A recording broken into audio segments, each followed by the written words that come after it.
Hey everybody, world's biggest geek here. My name is Kevin, back another video here today. And I just finished the season finale, the entire series known as Alien Earth. And guys, my goodness, this was probably by far the most sci-fi extraordinary extravaganza TV series I've ever watched. Like I said, just what's so cool how they use like practical sets, like the xenomorph was like in a practical suit, like for some scenes, it was mostly like CGI, but like the other scenes that were like really practical, I was like, my goodness gracious, like who would have ever thought putting on a xenomorph costume and like just acting like that, like like who in their mind could just think of that? But and even like Ridley Scott, who was like the producer of this show, because Noah was the one that wrote the entire series. But guys, it was insane. It blew me away. And like I said, I really enjoyed this show. And I don't think there was no other better, way to tell a story like this. Like I said, just knowing that this is a part of the Alien franchise. Like I said, Alien started in 1979 by director Ridley Scott, who created the best science fiction world of all time. Even Ridley Scott just coming up with the name Xenomorph. Like who comes up with a name like that of an alien species? Like no little green Martian men. Like no, Xenomorphs are awesome. They're dope. They're crazy. And I think this was truly the greatest like franchise of all time. So let's get into it, everybody. So kicking us off, like I said, there were these six kids who had cancer or had like diseases. So this, there were 5 trillionaires in the beginning of the series, and each of them had like their own property. So of course, this one who works at Prodigy, was like this wealthy brat kid. He invented these synthezoids, these like genetic machines and all that, to, hey, like, let's put a human conscious into a machine, and so Marcy or Wendy was there first, and the one for Prodigy always had a lot of references. So he referenced Peter Pan, the boy that never grew up, the Lost Boys. So I thought that was kind of cool. Like, he was showing these kids like, hey, you want to see a magic trick? And then you see Peter Pan on the top, because you learn like, yeah, Peter Pan, never grew up. So by putting this, this little girl who was going to transfer the consciousness into a machine, like, oh, you won't get sick anymore, even like, they say, oh yeah, machines, yeah, they never get sick, you don't cry, you have emotions, you have feelings. So, and then, because Marcy / Wendy was the first, then these other 5 kids came along, and they were named after the other Lost Boys. So I know one was Curly, but their real names were Rosalie, Jane, Stephen, Harush, and what was the other one? Oh my goodness. So all of them, were transferred into these bodies, and that's what, he was creating like this entire world of, these new beings, like, hey, synthesoids that can move faster and are stronger. So the whole story of the show begins is that one of the Wayland ships, who was part of the 5 trillionaires, the ship was sabotaged and it crash landed to one of Prodigy's buildings. So now, he's like, hey, and he said, we need, that ship is mine because it landed in my building. That was my property. You crossed the line. So, and I'll say one thing about Marcy, I think she was the best character in the whole show. How she was able to like touch technology and hack things. I was like, and how she's able to communicate to a xenomorph. I was like, truly awesome. Like, I think Marcy was the best out of this show. So Marcy, because she always kept an eye on her brother, she was always knowing where he was, and she wanted to protect him. He was told that, oh, your sister died, many years ago, and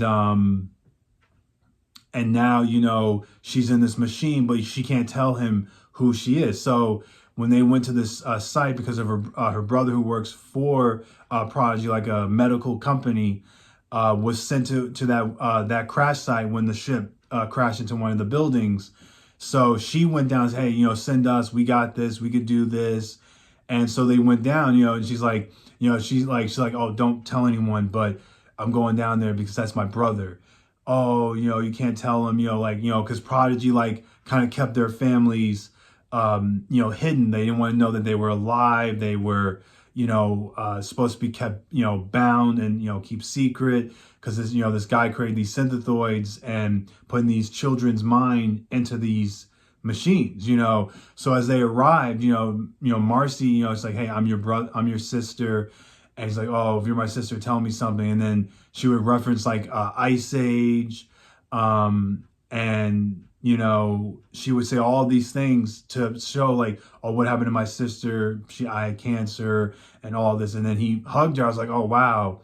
But then what was special about Marcy was that when she fought the xenomorph, she was able to have like this weird sound. So she was able to hear it. She was able to, know everything, what it was saying, what it was speaking. So I was like, wow, and then Marcy, because she was like, they made her go deaf because she couldn't hear, because she's like, oh, the sound is irritating.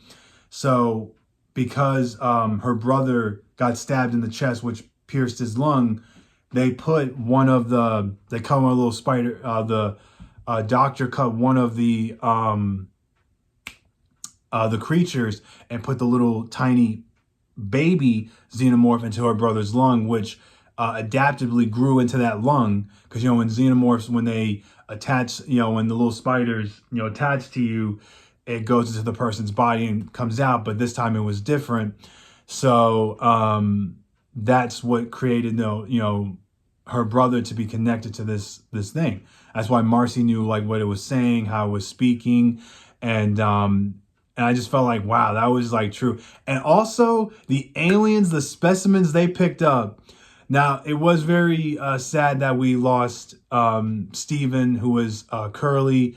But them bugs, oh my gosh. So the little one-eyed eyeball alien, I think that thing like was the creepiest thing, but how it communicates, like how it just pulls your eye and like it attaches to your eye stem and it controls the body. I was like, oh my gosh, like that's so scary. And then there were like these little alien bugs.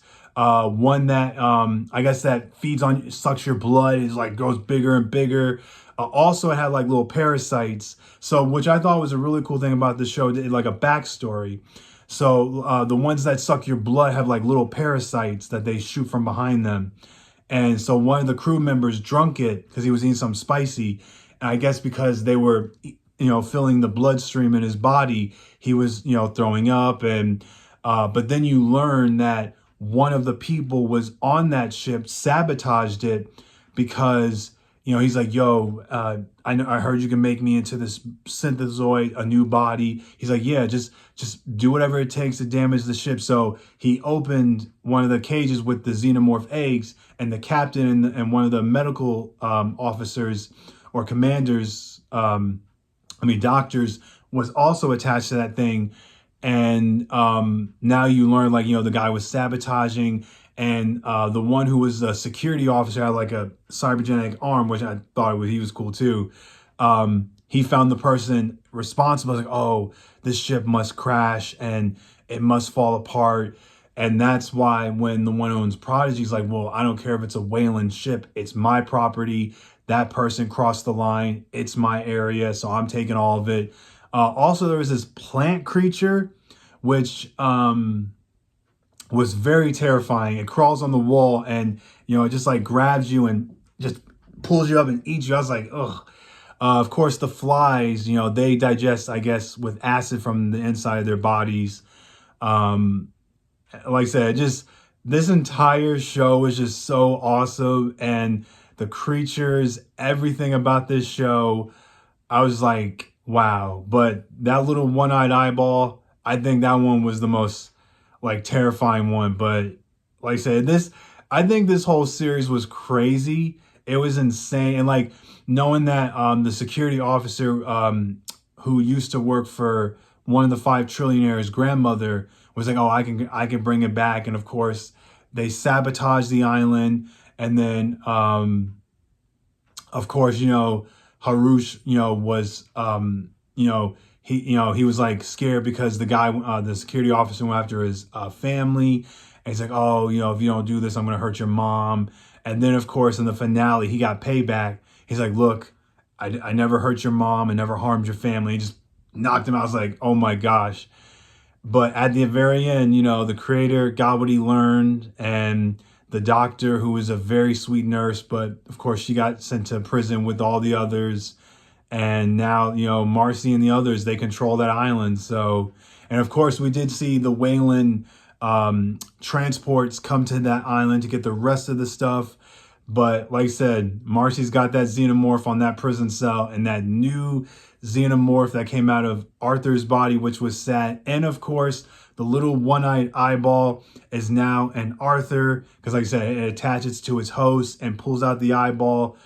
But like I said, guys, 10 out of 10, 100 out of 100. Noah did an incredible job of making this show crazy and insane and awesome. I enjoyed it. I loved it. I think this was truly an incredible show.